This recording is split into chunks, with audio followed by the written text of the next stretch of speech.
Four theaters in town? 5 theaters? Three. How long do you want this to be? This will be about a half hour. Okay. I always like to know how long my answers should be. Yes, no, or more than that.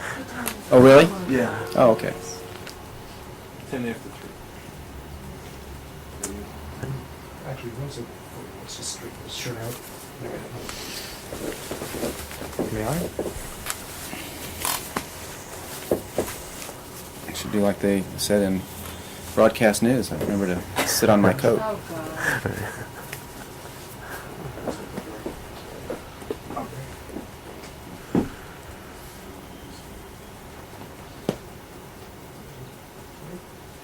Ready, Mark? Tony, your new picture, Five Corners, is in town now at 3 theaters. It's a very kind of a daring feature film. It's the kind of picture I don't think that a major studio would have made. I don't think they would have. I think it would have been turned down by everybody, but My Bodyguard was turned down by everybody too, so I'm sort of used to it. Did the project actually happen rather quickly from the time that you read the script? Well, it happened. I read the script and called up and wrote a check and optioned it virtually overnight. After that, it took about a year to get the movie started. Which is even, I guess, in this day and age. It's sort of it's sort of in the middle lane. It's not in the fast lane. This is a Handmaid's first American picture. Right. It's it'll be their first American release and the first one they financed. How, in working with them, I mean, they're in London. I don't know if they have that strong of a presence here in the States, but did you have that much, supervision from them, or? No, I would say The Handmaid was pretty much long distance geographically as well as practically speaking for most of the film until we finished shooting, and then they had their comments about the cut. But it was pretty much a hands-off operation once we got started. What initially appealed to you about the material? Well, virtually all the films that I've developed and produced and directed have been original screenplays. I've never made a movie from a play or a book. And so I'm always on the lookout for the same things in all screenplays. Originality, uniqueness, or sort of boldness. I like scripts that are not like other movies that I've seen. Or scripts that I've read. I like films that are not derivative and that are personally informed, either by the writer's tastes or experiences. So, what appealed to me about Five Corners was what appeals to me about every script, from The Sting to My Bodyguard, which is it's fresh, it's special, it's new, it's unique, it's not like other movies, and that's what I look for. There was something else about the film that's really striking, is that the picture, I understand, was done for a relatively low budget. About as cheap as you can make a movie these days, I guess. In the mainstream of everybody gets paid and you buy the stock and you rent the equipment, yeah. At the same time, you weren't like off in the woods in some cabin with everyone. You were on the streets. It was union crew. It was made, in that sense, like any other like a $20 million movie. It was populated with Screen Actors Guild members and NABIT crew members, and catered by a real catering company, and it's a real movie, but it only cost $5 million, largely because Forrest Murray, our producer, and myself said we'd make it for $5 million. We'd like to feel that we'd do what we say we're going to do. I mean, in addition to shooting on the streets of New York, and it's also a period film. It's set in 1964. Very tough, yeah. It's a New York movie, all on location, 1964, and a lot of nights, and a very large speaking cast. So all of those were major challenges to bring it in on budget. I mean, in a situation like that, where the pressures are perhaps more than if it was I would assume if it was a $10 million film, I mean, how do you keep it from getting crazy? Well, the only way to keep a movie from getting crazy is to not be crazy when you start it, and not to be a crazy person, I like to think of myself, at the very least, as a very professional and responsible filmmaker. If I say I'm going to make a movie for a certain price, which is basically what I say when I go into business with anybody, I make that movie at that price. I make the same movie that we all started to make. You know, it's the same script we all started with. And it's the money we said we'd make it for.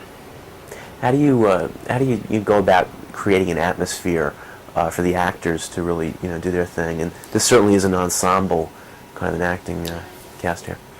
The only way to create an atmosphere, well, you don't have to create much of an atmosphere, because all you have to do is prevent it from becoming the wrong atmosphere. It's not that you have to create something that wouldn't otherwise exist.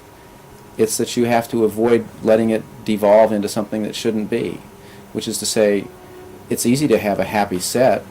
It's easy to have actors who are welcomed to be creative. It's easy to have a crew that is contributing to the spirit of the film and not just doing their job, because that's what everybody wants and that's what everybody gravitates toward. It's when you start impeding that sort of atmosphere, or you start imposing an ego on it, that things go wrong. And so, in effect, it's really letting it happen as opposed to making it happen. In terms of rehearsal and how much rehearsal do, you kind of let it happen while you're shooting? Yeah, I don't like to rehearse, mainly because I really can't get much out of it. The idea of rehearsing a scene that, let's say, 2 or 3 people are going to play on an empty stage or on an empty set is just too difficult for me. Until you see what the set looks like, until an actor sees that, gee, look at all these things I have to play with, the set designer or the prop master or the director or whoever thought of to put on this set, it's pretty hard to rehearse it, because that rehearsal that you might have undergone when you're working in an empty room sort of goes out the window when you get on the set and find out that there's a table and chairs where you didn't think there was going to be one, or nothing where you thought something was going to be. So I like to rehearse on the set with the actors under the sort of battle conditions of the reality of what's happening. Do you find that the actors respond better to that, or? For the most part, actors do. Some actors feel that they need and want rehearsal time. I haven't come up against a situation where an actor so needed pre-shooting rehearsal that I felt they or the movie or their performance suffered from not having it. Maybe someday I'll do a movie in which somebody says, I just can't go to work without a week's rehearsal, and so we'll find a way around. Basically, directing for me is solving the problems that you're presented with. It may be an actor's problem, might be a location problem, and it might be you get up in the morning and you've got a weather problem. None of these things are insurmountable, and they're all going to happen. So I don't have a method. My method is to do what's best for the actors. Or the performances in Five Corners are really stand out, really up and down the line, from the leads from Jodie Foster and Turturro, Robinson Graff, even down to Rose Gregorio, the guy who plays Sal, Carl Capistrano. He's never acted a day in his life. Just wonderful, and it was a great sense of reality to all of them. I mean, starting with Jodie Foster, totally believable. Right. With the accent is right there. Do you know what kind of preparation she did for that? Well, she worried about her accent. I mean, worried about can she do it.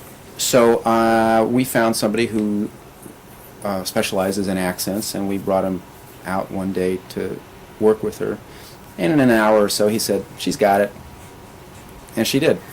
So, again, there's a problem that you face, and you deal with it however you can, If she's got it in an hour, fine. If it had required having somebody on the set throughout the picture, that would have been fine too, if that was the solution to the problem.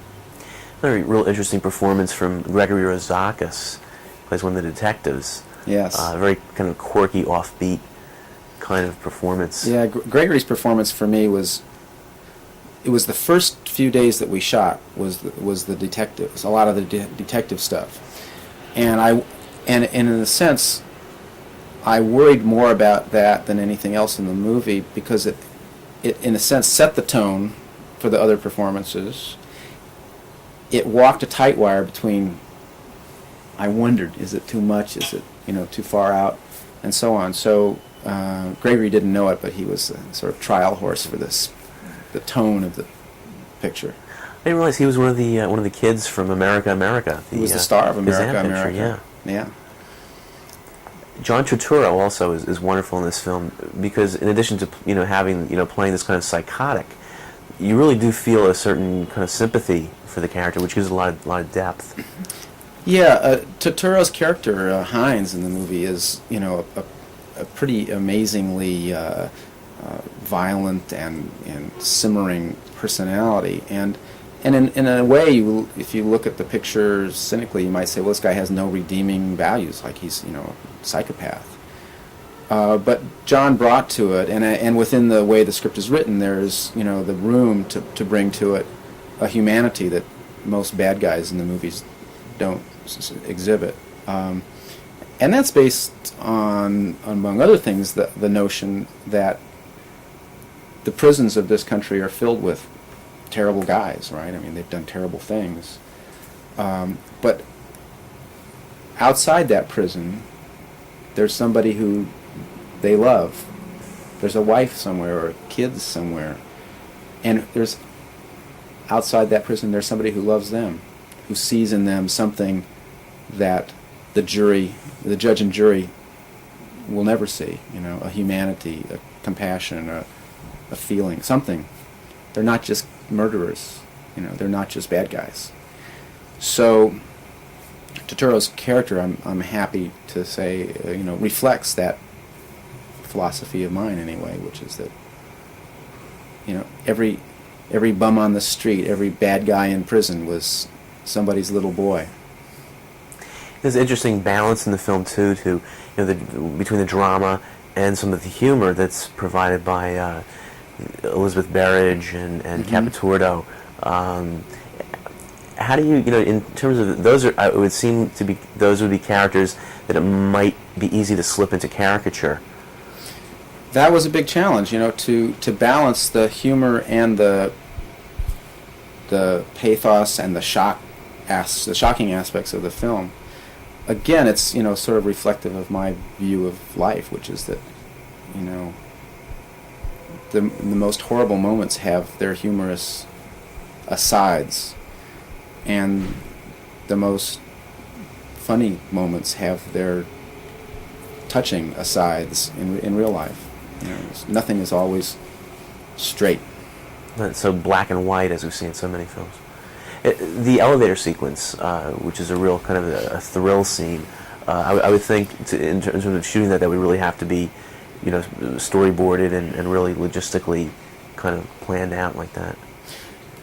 The elevator sequence was a sequence in the script that I didn't feel could be shot. I mean, it had to be, but I didn't know how it could be. First of all, it was scripted in a different way than it plays in the movie.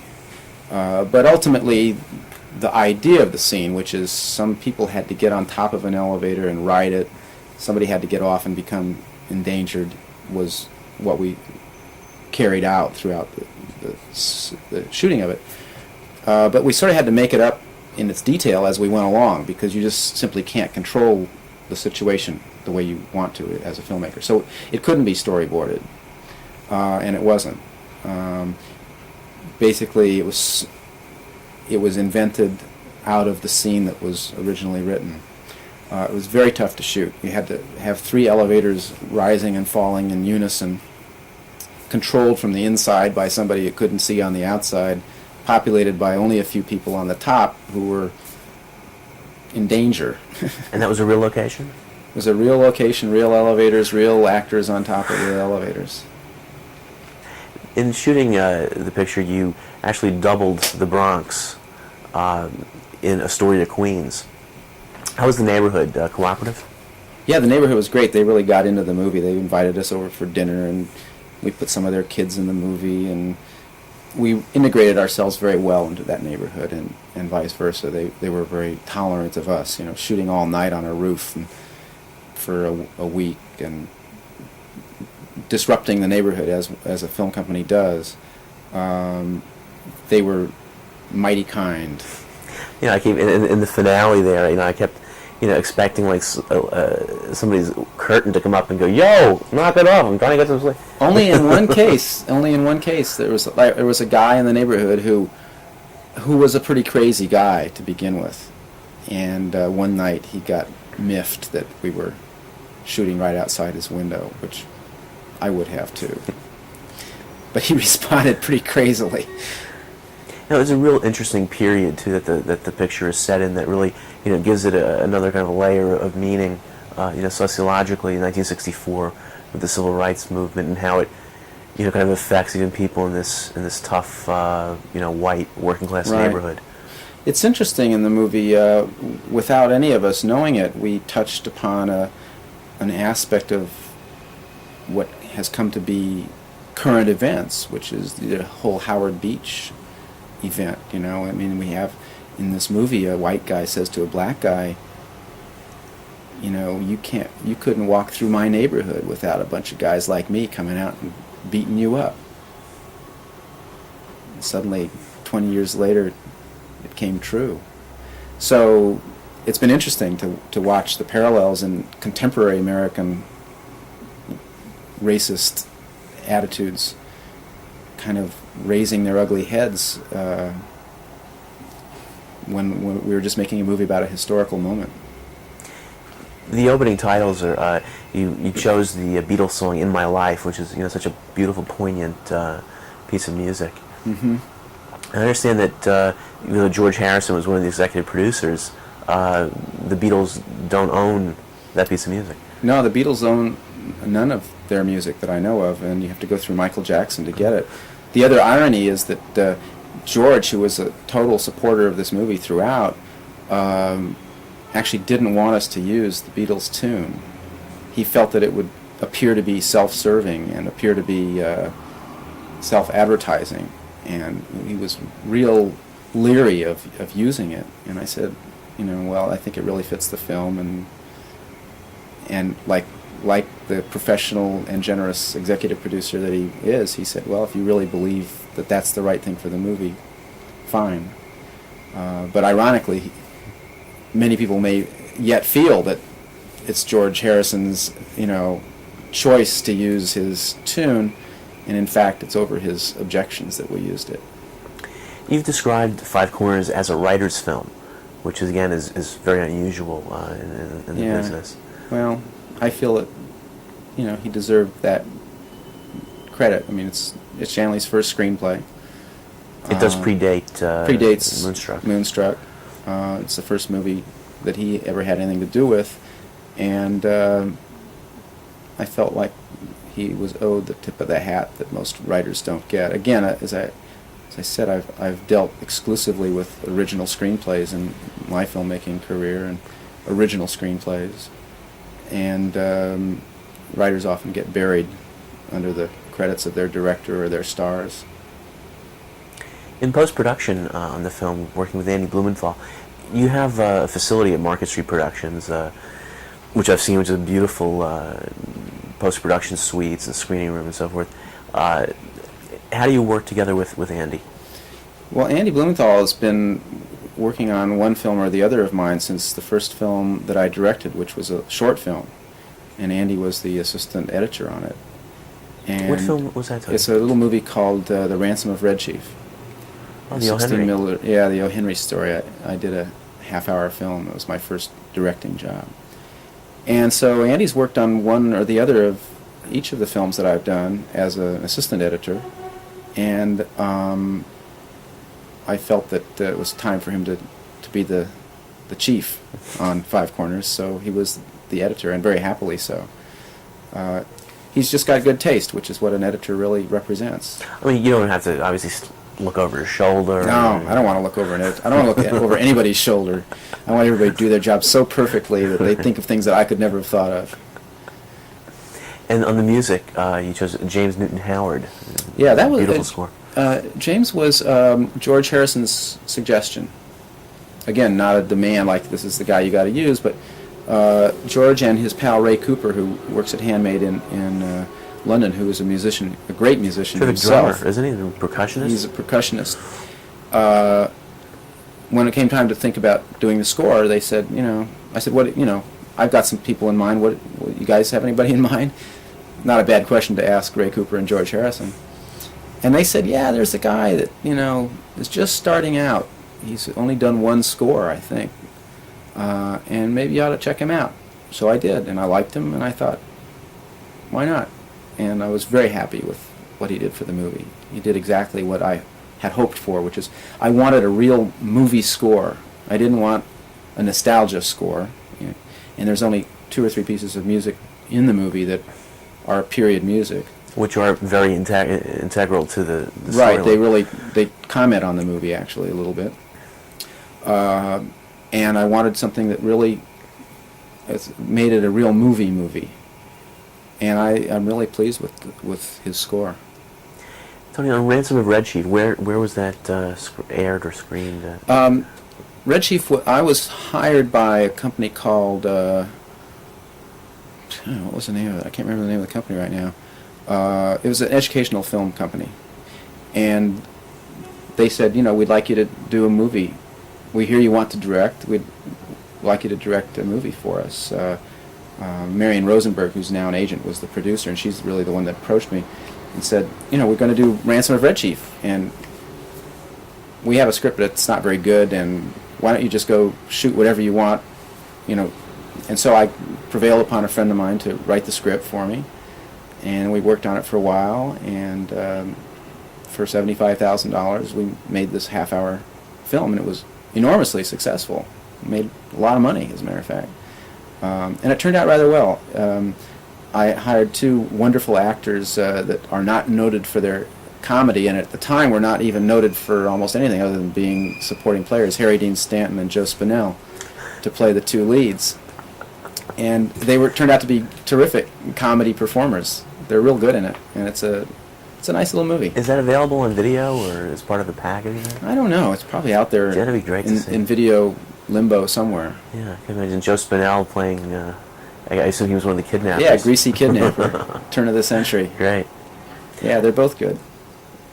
You did 2.5 Dads for Disney. It was a Disney Right. TV movie? It was a pilot, actually. Oh, Or it was a movie to be a pilot. Yeah. And that was, of course, you worked with Forrest, I guess, was Mhm. it for the first time on Right. that picture. In terms of, directing for television, what kind of pressures do you face? Television, I think I've done a good job on the 3 or 4 things I've done for television. The people that have asked me to do it have been very pleased with what I've done.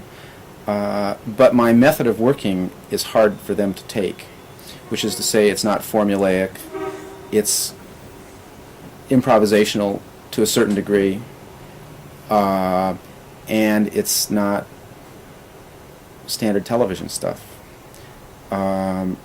So, for example, on 2.5 Dads, I got my friend George Delarue to do the score, but the people at Disney who were financing the show were afraid to use George Delarue, one of the great living composers. So my style is not, I'm not real comfortable doing television. I'm comfortable doing it the way it needs to be done, which is fast and on schedule and on budget. But I'm a little too loose for what they are used to. You also directed a fairy tale theater. Yeah, I did a fairy tale theater. Which one was that? The Princess and the Pea. I did with Liza Minnelli and Tom Conti and Tim Kazurinsky. And that turned out pretty well too, I must say. I would think that's a little different. You might have more flexibility on a show like that. Among the reasons I wanted to do that was to accommodate a new, to me, technique, which is 3-camera video. That's a whole other ballpark of directing. But I got used to it pretty quickly. I had wonderful help from the crew, and they tell me that it's one of their best that they've ever done. Is that that's high resolution video? No, it's just regular video. I did something sort of unusual in that, stylistically, which is that I dressed all the sets in black and white. All the sets were painted black and white. All the props were black and white, and only the people were natural. And it gave it an interesting look as a fairy tale come to life. Yeah, kind of black and white in color. Kind of. Yeah, now you can do that sort of stuff electronically. You can I've seen some music videos where they only color people's faces electronically, but we did ours sort of theatrically speaking. It was fun. You mentioned the last time we spoke that on the picture Castle Keep that you acted in, that it was one of the best filmmaking experiences for you, one of the most poignant. Why was that? I don't know. There's something about Castle Keep. Well, first of all, when you go off to a strange and wonderful place like the middle of Yugoslavia with a bunch of people for 5 months, if it's a good experience, you become very close and you sort of become a family, and that was a nice part of making that movie. Also, it was a movie that required a lot of improvisation. Everything went wrong all the time. It was a script that was being constantly worked on. So, and it constantly presented terrible challenges especially to Sidney Pollack, to the director, and to the producers. So, in a sense, it's my kind of movie. It's not, a paint-by-numbers movie. And it's a little oblique, it's a little odd, maybe very oblique and very odd. It's a terrific got it's it's got a real audience. It's a very different kind of movie, and so it's my kind of movie. So the experience of making it was my kind of experience, and the product is my kind of movie. Let me ask you about Soldier in the Rain, which was one of your first pictures. Ancient History, my second movie. It was Ralph Nelson, the director, just passed away recently. What do you recall about working with Ralph Nelson? Well, frankly, I recall that I felt uncomfortable because I felt that Steve McQueen was so much in control of the picture. It was an early experience with working around big stars. My first movie with Frank Sinatra, I was inexperienced enough that I probably didn't notice as much as I should notice, and I was protected enough by Bud York and Norman Lear that whatever power plays or whatever disagreements or whatever battles were fought between them and the star, if any, were outside of my purview. They were somewhere else. I never encountered it.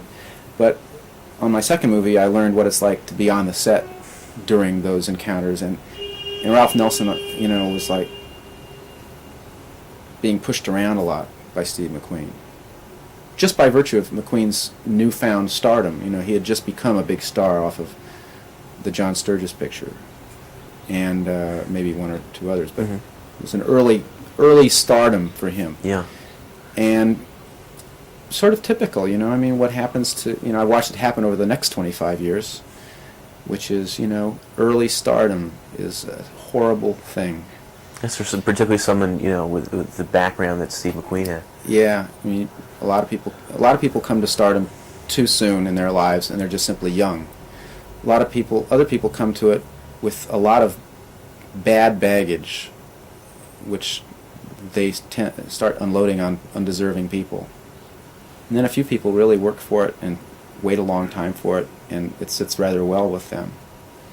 But on that picture, he was really in control. And so I remember, it was one of the first and only pictures I've been associated with where you had actors who hated each other who had to work together. Steve McQueen and Jackie Gleason. Really? They didn't get along? This was my next question. They didn't get along at all, ultimately, soon, after, because it was that problem that is not uncommon where a star will say, well, don't call me until you're ready to shoot. Well, that's fine if you only have one star, but if you have two stars, one of whom has been in the business for a long time and gets wind of that, then he says, well, don't call me until Mr. McQueen is on the set. And it's like this Mexican standoff. So that movie, I learned a lot about the harsh realities of star behavior and star egos, and a lot of that stuff was visited on that film. How was your experience working with director John Sturges on Ice Station Zebra? John Sturges taught me, in a sense, or at least I learned from hanging around him, how unforceful you need to be. You don't need to yell at people. You don't need to run around like you know everybody's job. John Sturges was a director that just sort of sat there in his director's chair and said, well, let's try that again. So I like to think that somehow I learned something from a lot of good directors that I worked with. I mean, Bud York and Ralph Nelson. On the other side of that Ralph Nelson equation is how do you get along when you're a director with somebody or a couple of people that are at each other's throats and acting, too big for their britches. So Sturgis and Nelson and Sidney Pollack, I tried along the way to work as an actor with directors that I had something to learn from.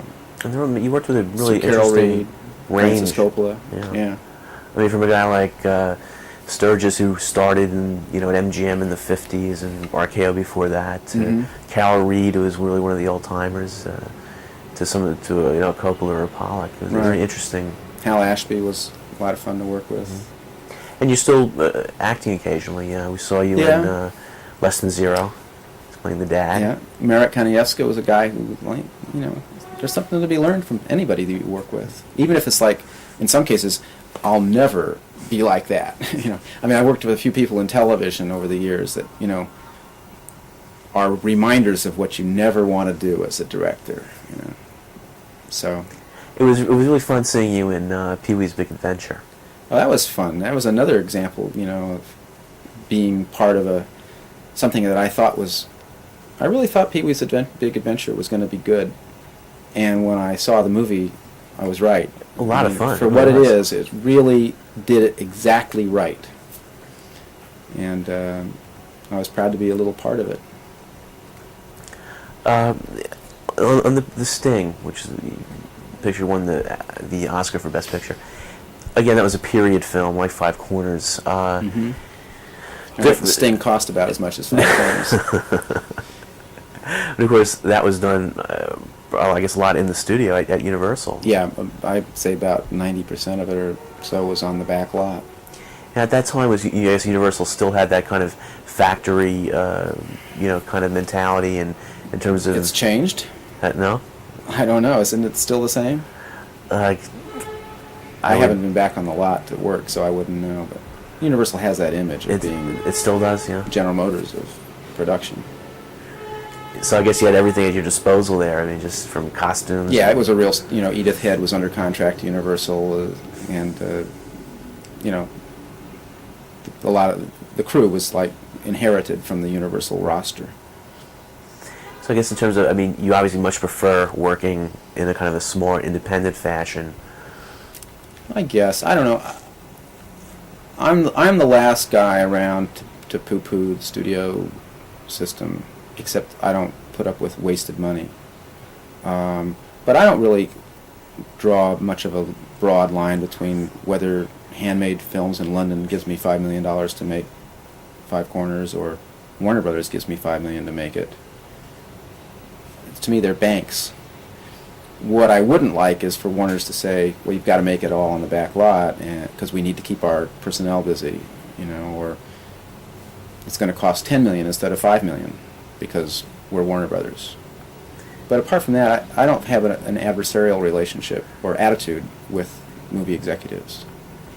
For example, in this Sting, did you have to, was there 20% more cost of the film because everything went through the department heads and 25% overhead at Universal. Now, in that case, it meant the film cost $5.5 instead of $4.5 million. So, but today, if you paid that 25% overhead, it would be a $25 million movie instead of a $20 million movie or something. So that can add up. On 6 weeks, now you stepped into that job with very minimal pre-production. Yeah, I had 8 weeks to prepare a script that I'd never read. How did that come about? Polygram, which was the company that was making 6 weeks, had begun or had started pre-production on another movie starring Dudley Moore, which they decided to cancel at the very last 11th hour and substitute 6 weeks. So they called me and said on a Friday and said, we've got this script, we've got Dudley Moore obligated, we've got a start date and a stop date. We have to start in 8 weeks and we have to finish 8 weeks later. Can you do it? A simple yes or no was all. I couldn't say yeah if or yeah when or yeah but. It was yes or no. So I called and said, okay, let's go for it. So it was a real challenge just to get the movie. The big challenge for me was almost a technical one. Can you make this movie. It was written for wintertime in New York. A lot of technical problems that had to be changed and overcome. And you did do a week shooting, a week's worth of shooting on 6 weeks here in Yeah, New we York. ended up doing a week here and the rest of it back in L.A. That was an IA picture, though, right? Yep. And Five Corners was a NABIT Mhm. picture. What kind of difference did you see?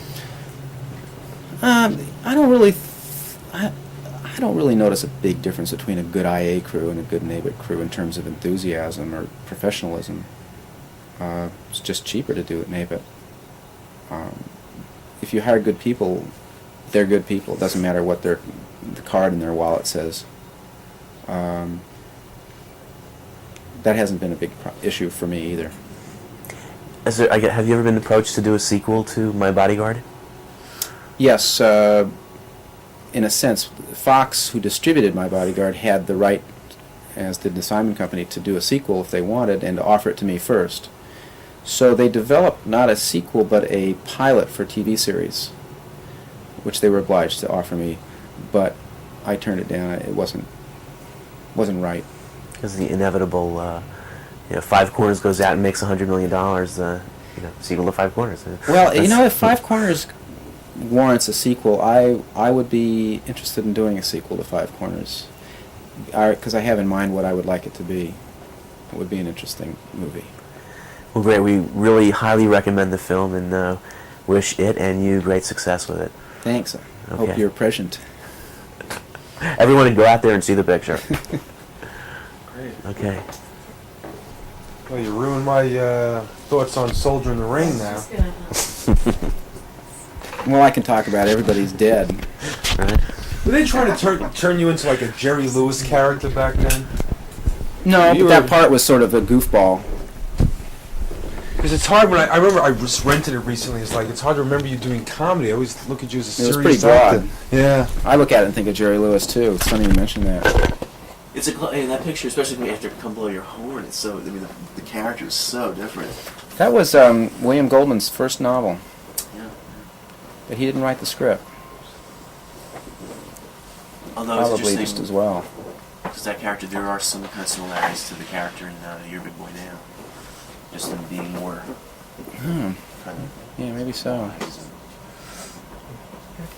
Well, good luck. Great. Thank you very much. Thank you. Boris will be here soon. He said to say hello. Yep. Oh, Good to see you. You took the car, Tony? Yeah. We have some nice clips to.